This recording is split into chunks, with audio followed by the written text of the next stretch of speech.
Last weekend, Disney released their live-action remake of Moana, so now it's time to rank all three Moana movies from worst to best.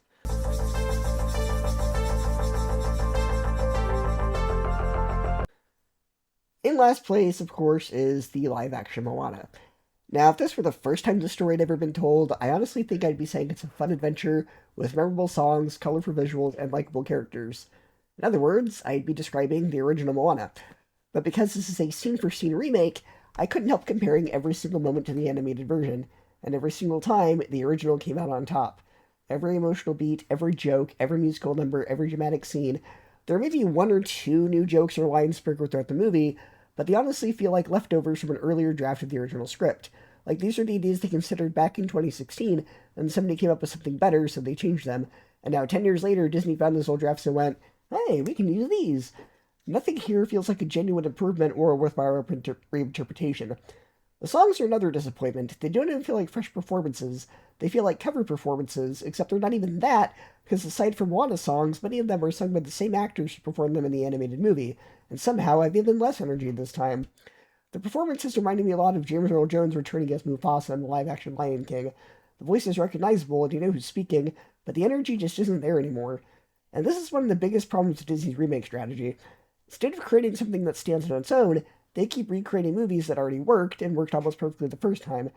As a result, you're constantly reminded that a better version already exists. I saw in the credits that Disney thanked Hawaii for tax benefits, and suddenly this movie and that soulless Lilo and Stitch remake from last year made a lot more sense. But here's my question. If you're getting tax benefits from filming in Hawaii anyway, why not make an original movie set in Hawaii? Just create a new adventure, tell a new story. I'd even take another Pirates of the Caribbean movie over this. I do want to give credit where it's due, though. The actress playing Moana does a perfectly respectable job. She's charming, capable, and clearly has talent. I genuinely hope this ends up being her big break, because I'd love to see her in an original project where she can really show what she can do, instead of spending an entire movie recreating someone else's performance. She deserves material that lets her create a character instead of simply imitating one. The film was directed by the director of Hamilton, and strangely enough, it's exactly what this adaptation feels like. It doesn't feel like a cinematic reimagining of Moana. It feels like a Broadway production of Moana that receives a blockbuster budget. The staging, performances, and overall presentation never escape the feeling that I'm watching another version of something I've already seen done better. It feels less like a creative passion project, and more like another entry in Disney's growing assembly line of live-action remakes, one designed to capitalize on an already beloved property rather than justify its own existence. And that's the biggest issue. The movie doesn't answer the question why you remake it, it only makes me ask it over and over again. It's so similar to the original that I just can't recommend it to anybody. If you're somehow determined to spend 2 hours watching Moana, just watch the animated version. It's funnier, more emotional, more energetic, and simply a better movie.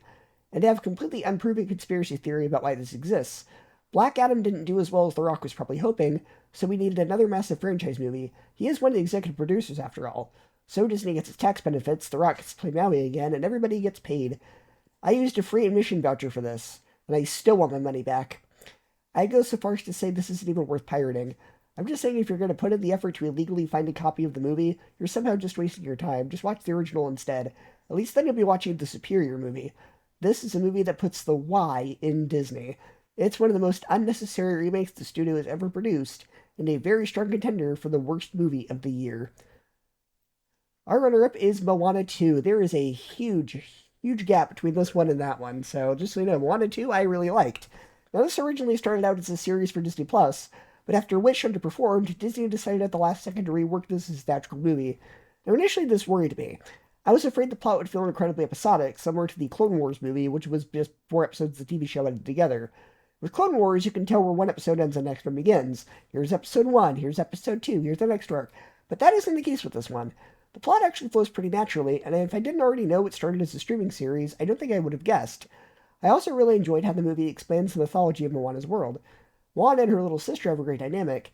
Their relationship actually reminded me a little bit of Nani and Lilo from Lilo and Stitch. Obviously, Moana isn't raising her sister like Nani is, but there's the same loving older sister dynamic where you genuinely believe these two care about each other. And finally, after what felt like forever, we got a great Disney villain, and on top of that, a great villain song. Now, I don't really consider Shiny from the first one to be a villain song, at least not in the traditional Disney sense, because Tamatoa isn't the arcing thread of the movie. He's there for like 5 minutes, he sings his song, he tries to kill the main characters, and then he's just gone until the post-credit scene.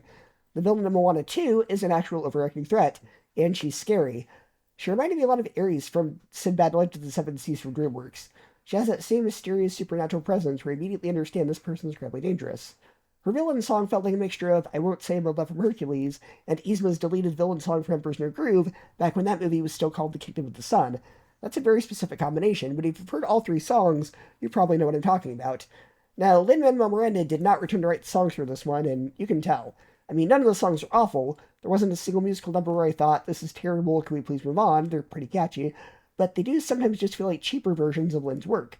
Like somebody studied the first Moana soundtrack and went, okay, lots of fast lyrics, internal rhythms, Polynesian influences, got it, and then tried to recreate the formula.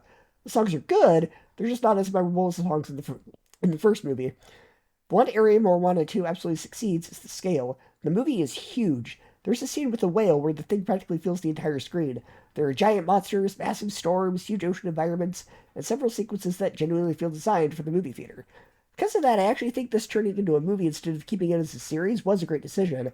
I don't think some of these sequences would have worked nearly as effective if it was just on a TV.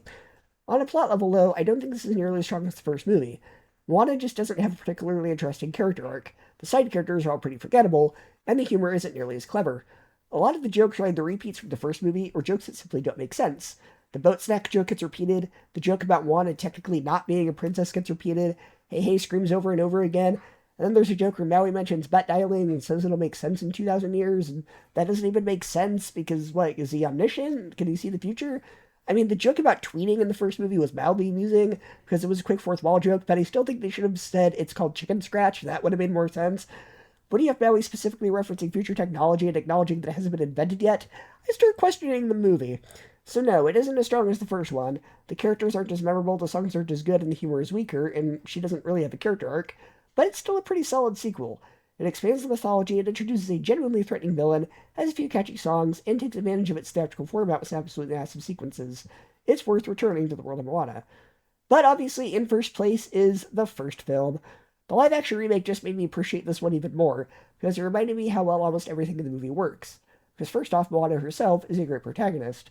She's not trying to find a prince or rebelling against her family because her parents are secretly evil, and she's not naturally perfect at everything she does. She genuinely has to learn throughout the movie. When she first leaves the island, she has absolutely no idea what she's doing. She can barely sail, she makes mistakes, and at one point she just completely gives up. Her journey isn't just about physically returning the heart of Te Fiti, it's about figuring out who she is and realizing that she can respect her family, love her people, and still follow the calling she feels inside of her. I also really like Moana's relationship with Maui, because the movie doesn't immediately make them best friends. Maui is kind of a jerk when we first meet him. He's arrogant and selfish, and he spends most of his time talking about how awesome he is, but the movie gradually reveals why he's like that. His confidence is basically a performance. Deep down, he's terrified that without his hook and powers, nobody will care about him, and that's what makes the scene where his hook is damaged so effective. Most of the movie, Maui acts invincible. Then suddenly you see how scared he actually is. Moana and Maui both have moments where they feel like they aren't good enough, and they end up helping each other become the people they need to be. The animation is absolutely gorgeous. The ocean feels like an actual character. The islands are beautiful. The colors are incredible. And there's so much personality in the way the characters move and express themselves. Maui's tattoos are basically their own character. Maui's little mini Maui can communicate entire jokes without saying a single word. And the songs are fantastic. It's easily one of Disney's strongest soundtracks in the last 10 years. How Far I'll Go is obviously the big one, but You're Welcome is incredibly catchy. Where You Are does a great job establishing Moana's life on the island. And even though I don't technically consider it a traditional Disney villain song, Shiny is a lot of fun. I also love how the music actually helps the story. How Far I'll Go isn't just a song you could remove from the first movie put on the radio. It explains Moana's entire internal conflict. Then when that melody returns later, it means something completely different, because Moana has changed. She's no longer asking how far she'll go, she finally understands who she is. And the grandmother scene is still one of the best scenes in the movie. When Moana is given up and her grandma appears, she doesn't yell at her. She doesn't tell Moana that she's disappointed. She tells Moana that if she's ready to go home, she'll go with her. That's what Moana needs in that moment. She needs someone to remind her that she's loved, regardless of what she chooses. And ironically, being given permission to quit is what gives her the strength to continue. The twist with Te Kā and Te Fiti is also incredibly well done. The movie spends the entire runtime telling us that Te Kā is this giant lava monster standing between Moana and her goal. Then Moana realizes Te Kā is something she needs to defeat. She needs to understand her. It's such a great payoff for the entire movie because it applies to Moana, Maui, and Te Fiti.